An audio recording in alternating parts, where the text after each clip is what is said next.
여러분, 우리는 성경을 읽다 보면 굳이 이런 내용까지 기록해야 했을까 하는 생각이 들기도 합니다. 왜냐하면 성경에는 우리가 본받지 않는 장면들도 기록되어 있고 심지어 감추고 싶은 장면까지도 정말 적나라하게 기록되어 있기 때문입니다. 예를 들어서 노아를 보십시오. 그는 방주를 지어서 인류를 구원한 위대한 인물이었습니다. 그런데 그의 말년은 술에 취해서 하체를 드러내는 그러한 수치스러운 모습으로 마무리가 됩니다. 다말의 이야기도 있습니다. 그녀는 시아버지 유다의 씨를 얻기 위해서 스스로 창녀로 변장하는 모습을 보이게 됩니다. 다윗도 마찬가지입니다. 골리앗을 때려 부시고 하나님 나라의 왕으로 스토리가 마무리되면 너무 좋을 텐데 그의 인생은 밧세바를 범하는 사건으로 얼룩지게 됩니다. 여러분, 왜 하나님께서는 이런 부끄러운 수치스러운 장면들을 성경에 이렇게 적나라하게 기록하셨는지 한번 생각해 보십시오. 성경은 절대로 인간을 미화하지 않습니다. 오히려 인간이 가장 연약하고 추악한 모습까지도 가감없이 드러냄을 통해서 우리 성도들이 사람을 주목하고 사람을 본받아야 되는 것이 아니라 그러한 연약한 사람들조차도 믿음의 사람으로 세워가시는 하나님의 은혜와 열심을 바라보도록 하게 하는 것입니다.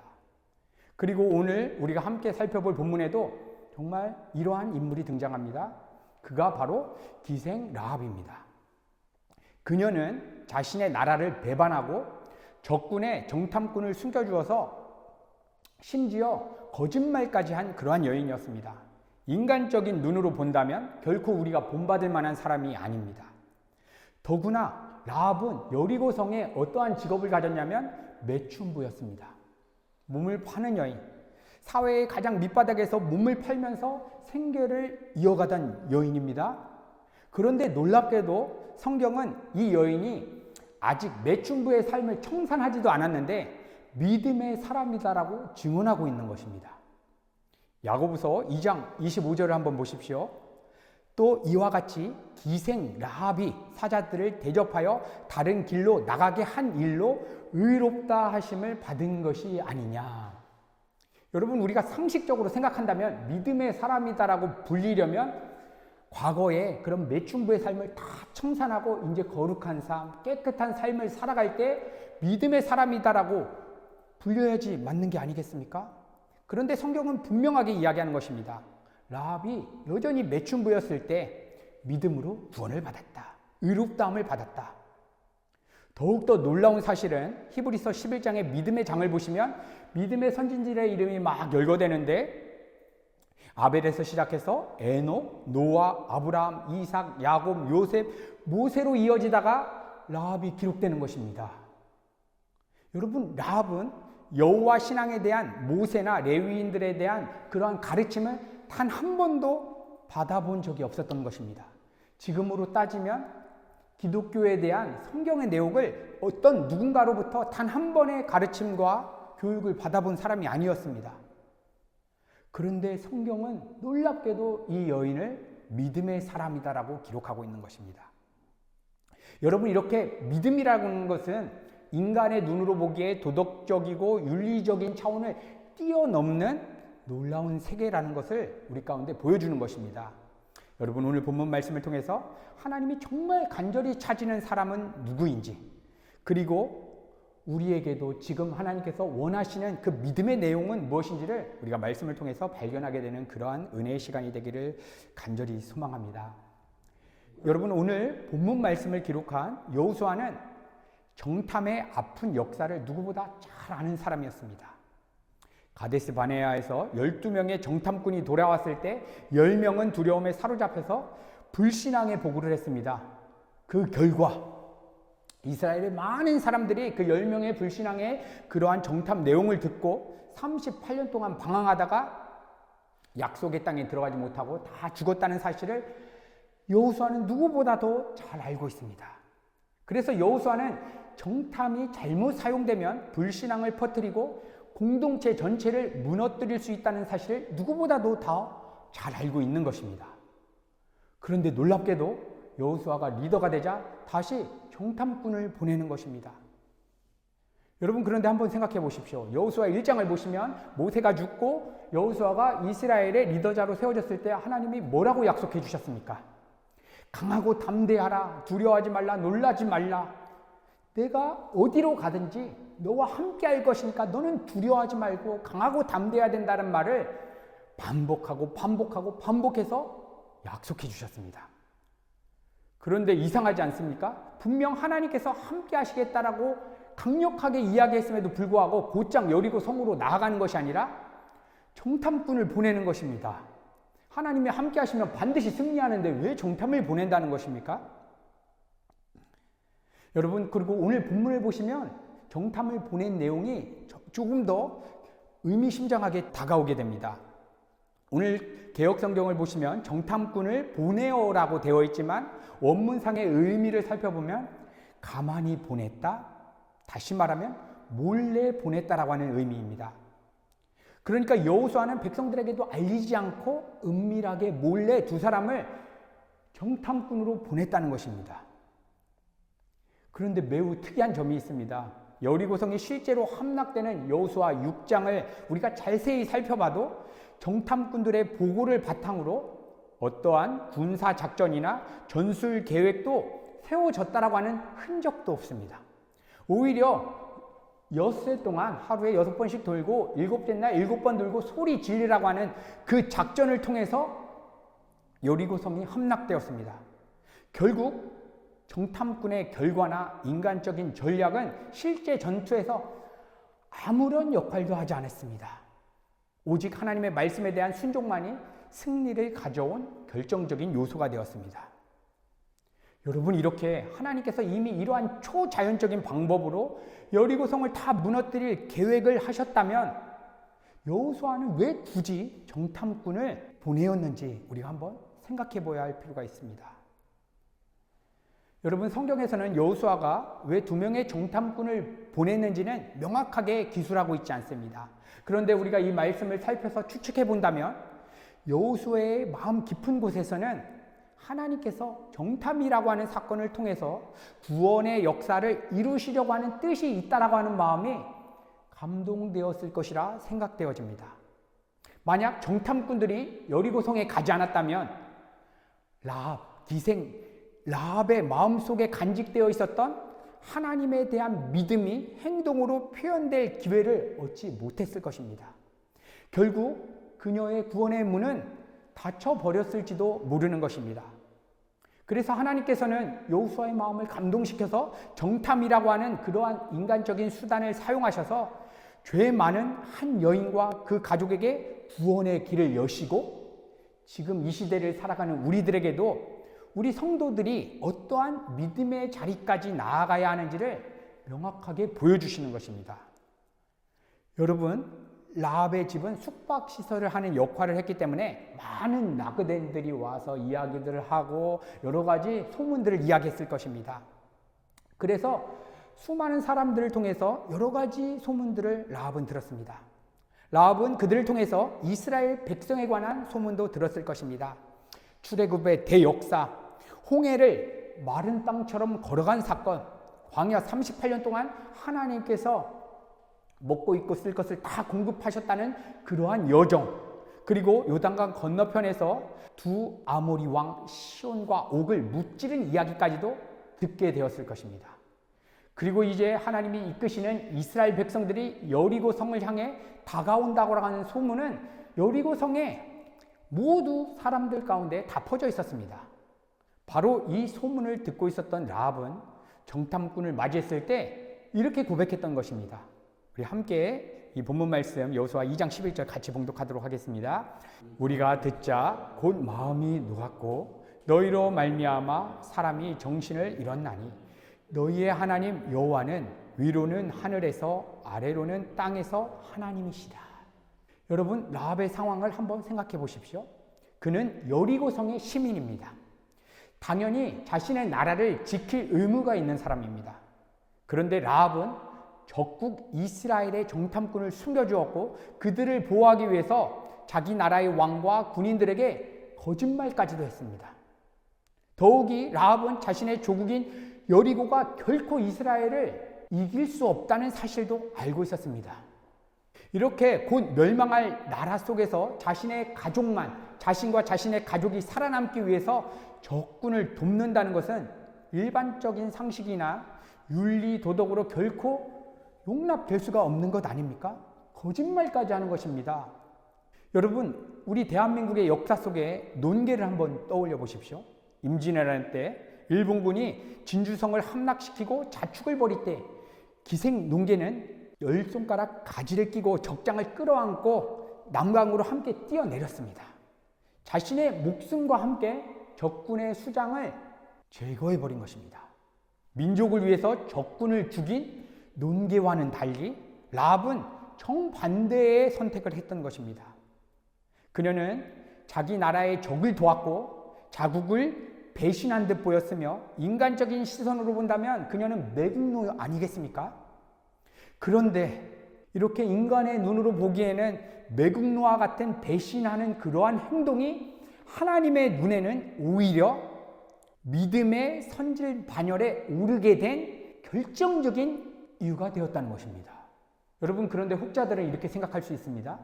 자신과 자신의 가족을 살리기 위해서 나라를 팔아버리고 거짓말까지 한 이 여인의 행동이 어떻게 믿음의 행동이 될 수 있느냐? 여러분, 이러한 질문은 너무나 당연한 질문일지 모르겠습니다. 그러나 라합의 행동을 이 세상의 도덕과 윤리의 잣대로 평가해서는 안 되는 것입니다. 세상의 시선에서는 그녀의 행동은 거짓말이고 배신입니다.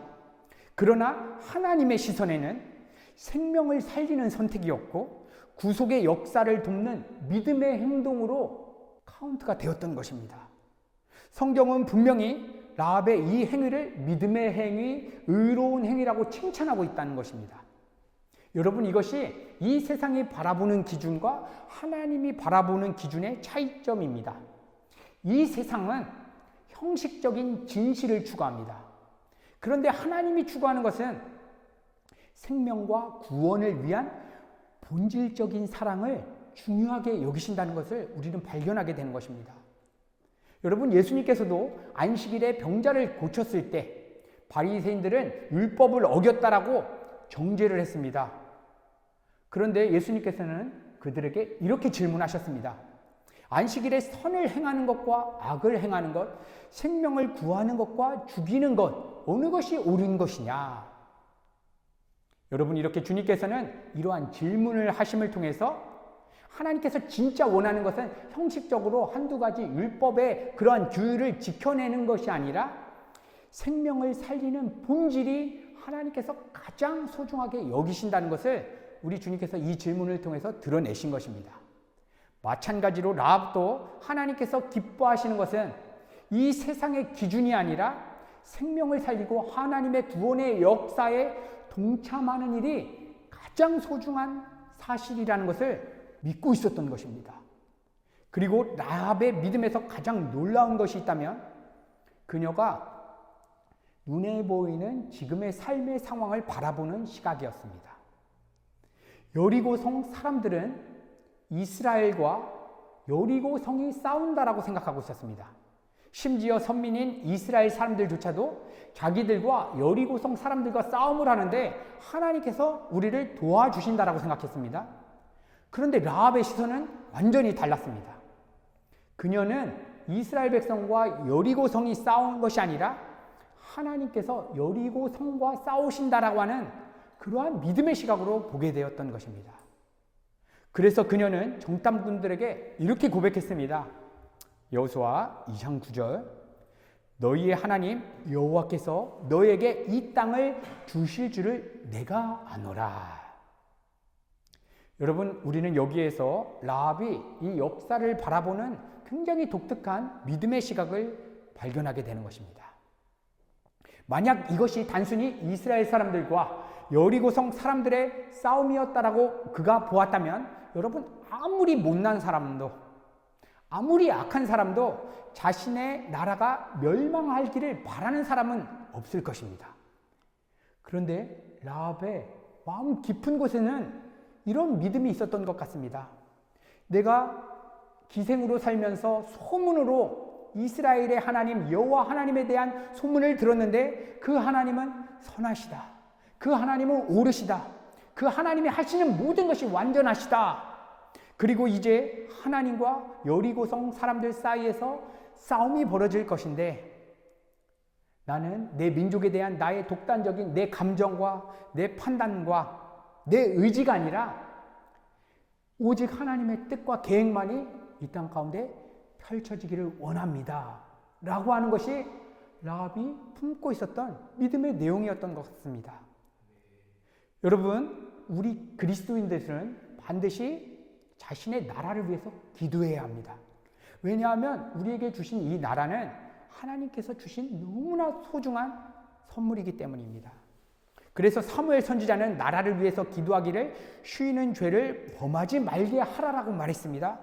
다시 말하면 곧 하나님의 백성들은 자신의 나라를 위해서 반드시 기도해야 한다는 것입니다.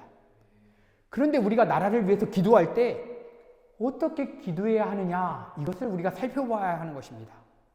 나라를 위해서 우리가 보통 기도한다라고 하면 하나님, 우리 대한민국이 이 땅 가운데에서 부유하게 하시고 수많은 사람들이 정말 엘리트로 자라나게 해주시옵소서, 그 다음에 경제적이고 여러모로 다 부강하게 해주시옵소서, 이렇게 기도하는 수준에서 머물러서는 안 되는 것입니다. 나라를 위한 기도의 본질은 이 나라 안에, 대한민국이라고 하는 이 땅 안에, 이탈리아라고 하는 이 나라 안에 우리의 뜻이 아니라, 인간적인 번영이 아니라 하나님의 뜻이 이루어지는 것을 간구하는 것입니다. 여러분, 우리 민족이 잘 먹고 잘 사는 것이 궁극적인 목표가 아니라 우리의 진짜 나라는 하나님의 나라이기 때문에 이 눈으로 보이는 이 가시적인 나라에는 하나님의 뜻이 이루어지는 것이 이 나라를 향한 하나님의 축복인 것입니다. 그래서 우리 성도들은 이렇게 기도해야 하는 것 같습니다. 하나님, 우리 대한민국에 대한 하나님의 뜻은 분명합니다. 한 영혼이라도 더 예수님을 믿고 구원을 받는 것입니다.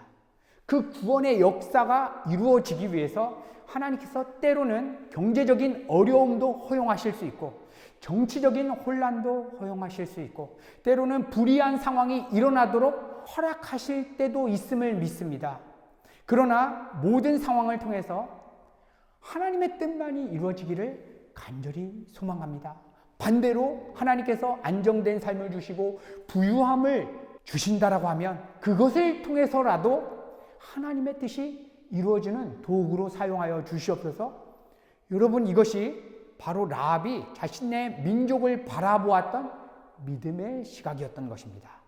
자기 민족에 대한 자신의 개인적인 감정이나 이익보다도 하나님의 주권과 뜻을 바라보는 시선. 여러분, 이것이 오늘날 우리 그리스도인들에게도 필요한 믿음인 것 같습니다. 여러분, 하나님께서는 과거에서도 그렇게 역사하셨습니다. 당시 이스라엘 백성들이 바벨론의 포로가 되었을 때 생각해 보십시오. 하나님께서 세우신 선지자들이 하나님께 간절히 기도했습니다. 하나님, 우리 민족 살려주시옵소서. 바벨론의 포로에서 벗어나게 해주시옵소서. 그런데 하나님은 상황을 바꿔주신 것이 아니라 그들의 기도를 바꿔주셨습니다. 그래서 눈에 보이기에는 우리나라가 다 망해 보이는 것 같은데 오직 의인은 믿음으로 살리라 라고 하는 신앙의 본질을 하나님께서 붙잡게 하셨던 것입니다. 여러분, 지금 우리 대한민국의 상황을 한번 돌아보십시오. 정치적인 혼란, 난리가 나고 있습니다. 경제적인 어려움, 사회의 분열, 그리고 세계 최고 수준의 우울증과 자살로 인해서 인간의 눈으로 본다면 정말 절망적인 상황처럼 보일 수 있습니다. 기독교인이다, 저처럼 목사라고 이야기하면 환영받지 못하는 그러한 나라가 되었습니다. 그러나 하나님께서는 여전히 당신의 주권적인 그러한 능력으로 대한민국 땅 가운데 일하고 계시며 반드시 하나님은 당신의 뜻을 이루고야 마시는 것입니다. 그것이 하나님의 속성 가운데 있는 전지전능하심입니다. 그래서 하나님은 대한민국 땅 가운데에서도, 지금 이 이탈리아 땅 가운데에서도 믿음으로 살아가는 그 한 사람을 통해서 구원의 역사를 반드시 이루어 가시는 것입니다. 여러분, 오늘 본문뿐만 아니라 성경 전체를 봤을 때 라합에 대한 그러한 이야기를 한번 살펴보십시오. 그냥 단순히 라합 아니면 라합 자매님 이렇게 부르지 않습니다. 그 앞에 항상 수치스럽게 기생 라합이라고 정말 없애버리고 싶은 자신의 과거를 앞에다 대는 것입니다. 그리고 여호수아는 라합의 가족들을 다 끌어내어서 살려주었는데 이스라엘 진 바깥에다가 두라고 이야기하는 것입니다. 왜냐? 이스라엘 공동체의 그 거룩한 모임 안에 이방인의 가족이 들어올 수 없었기 때문입니다. 여러분, 분명 나라를 구해줬기 때문에 라합의 가족을 살려주긴 했지만 이스라엘 진 아니라 바깥에 따로 머물게 했어야 했던 것입니다. 이러한 여호수아의 명령을 이스라엘 모든 사람들이 다 소문으로 들었을 것입니다. 그러면서 어떤 누군가는 진영 바깥에 있는 라합 가족을 보면서 이렇게 손짓하면서 이야기했을 것입니다. 저 기생의 가족이 우리를 도와줬기 때문에 살려주긴 했지만 기생이고 이방 사람이기 때문에 저렇게 진 바깥에 놓여져 있대. 여러분, 기생 라합과 그 가족들이 이러한 수근수근대는 이야기를 들었을 때 마음이 어떻겠습니까? 차라리 그냥 여리고성에서 자신의 동족들이 죽을 때 함께 나도 죽었으면 좋았겠다라고 하는 그런 생각을 갖지 않았겠습니까? 그런데 놀라운 일이 일어나는 것입니다. 이제 전쟁이 다 끝나자 하나님께서는 유다 지파의 족장이었던 살몬과 이 라합을 결혼하게 하신 것입니다. 다시 말하면 이제 라합이 이방인이 아니라 하나님의 선민의 가족 안으로 들어오는 대역사가 이루어진 것입니다. 여러분, 이 일을 행하신 하나님의 마음이 무엇인지 한번 생각해 보십시오. 당시 250만 명의 이스라엘 백성들이 모두가 하나님의 인도하심을 따라 가나안 땅으로 들어가고 있었지만 그들의 믿음의 중심은 내가 살 그 가나안 땅을 하나님께서 주신다라고 하는 그러한 초점에 맞춰져 있었습니다. 믿음이 좋다라고 칭찬받았던 여호수아와 갈렙조차도 이렇게 고백했습니다. 하나님이 우리와 함께 하시면 가나안의 모든 적군들을 우리가 능히 물리칠 수 있다. 하나님이 우리와 함께 하시면 우리는 승리할 수 있다. 여러분, 이러한 믿음은 분명 위대한 믿음이고 대단한 믿음입니다. 그런데 하나님이 원하시는 것은 단순히 우리가 믿음을 가지고 어떠한 삶의 승리를 이루는 것을 목적하는 것이 아니라는 것입니다. 하나님이 더 깊은 믿음의 단계로 끌고 가고 싶은 그 자리가 있는 것입니다. 그것은 무엇입니까? 하나님, 우리나라가 승리하든 패하든 상관없습니다. 오직 하나님의 뜻과 하나님의 계획만이 이 땅 가운데 펼쳐지기를 원합니다. 우리가 이기든지 지든지 상관없습니다. 오직 하나님의 뜻만이 이루어졌으면 좋겠습니다. 라고 하는 그 믿음의 자리까지 하나님은 끌고 가고 싶었던 것입니다. 그리고 250만 명의 그 이스라엘 백성들이 여리고 성을 무찌른 다음에 막 기뻐하고 환호하고 있는 것입니다. 그런데 하나님은 이스라엘 250만 명의 수많은 사람들 가운데 단 한 명만을 간절하게 찾고 있는 것입니다. 그가 바로 라합입니다. 라합이 있었던 자리는 이스라엘 진 바깥 사람들의 시선이 머무는 수치의 자리였습니다. 그런데 하나님은 그 자리에서 라합을 붙드셨고 그녀를 예수 그리스도의 족보라고 하는 가장 영광스러운 자리까지 끌고 올라가셨던 것입니다. 그래서 마태복음 1장을 보시면 예수님의 족보에 여성의 이름이 5명이 기록되어 있는데 그 중에 한 명이 라합입니다. 라합은 살몬과 결혼해서 보아스를 낳았습니다. 보아스는 룻과 결혼해서 오벳을 낳았고 오벳은 이새를 낳았으며 이새는 다윗을 낳았습니다. 그리고 다윗의 후손으로 예수님이 이 땅 가운데 오신 것입니다. 이렇게 그 시대 때 정말 수치스럽게 여겨졌던 라합의 피가 예수님의 혈통 가운데 흐르고 있는 것입니다. 여러분, 이것이 바로 하나님의 놀라운 구원의 대역사인 것입니다. 세상에서 가장 멸시받고 수치 가운데 있었던 그 한 사람을 통해서 하나님은 가장 거룩한 구원의 역사를 이루어 가셨던 것입니다. 사랑하는 성도 여러분, 많은 기독교인들은 하나님을 내 인생 문제를 해결해주고 어려운 문제를 바꿔주시는 분으로만 생각하기도 합니다. 하나님, 내 자식이 좋은 대학 갔으면 좋겠습니다. 좋은 직장 갔으면 좋겠습니다. 내 사업이 잘 됐으면 좋겠습니다. 하나님, 우리나라가 부강하게 해주세요. 여러분, 분명 우리는 이렇게 하나님께 기도할 수가 있습니다. 하지만 이것은 믿음의 시작일 뿐, 우리가 더 깊은 믿음의 자리 가운데 나아가야 한다는 것을 라합을 통해서 우리 가운데 보여주고 있는 것입니다. 라합이 가졌던 믿음이 무엇입니까? 내 민족이 다 망한다 할지라도 하나님의 뜻이 이루어졌으면 좋겠습니다. 지금 우리에게 적용하면 어떻게 됩니까? 하나님, 내 삶에 재정의 어려움이 있고 사업의 어려움이 있고 건강의 어려움이 있고 정말 피해가고 싶은 인생 문제들이 있습니다. 하나님, 정말 어려우니 도와주세요. 우리 이렇게 기도 시작할 수가 있습니다. 그런데 하나님은 거기서 머물기를 원하는 것이 아니라 더 깊은 믿음의 자리까지, 하나님, 설사 내가 원하는 대로 삶이 펼쳐지지 않는다 하여도 하나님의 뜻이라면 그 뜻이 이루어지기를 하나님 원합니다.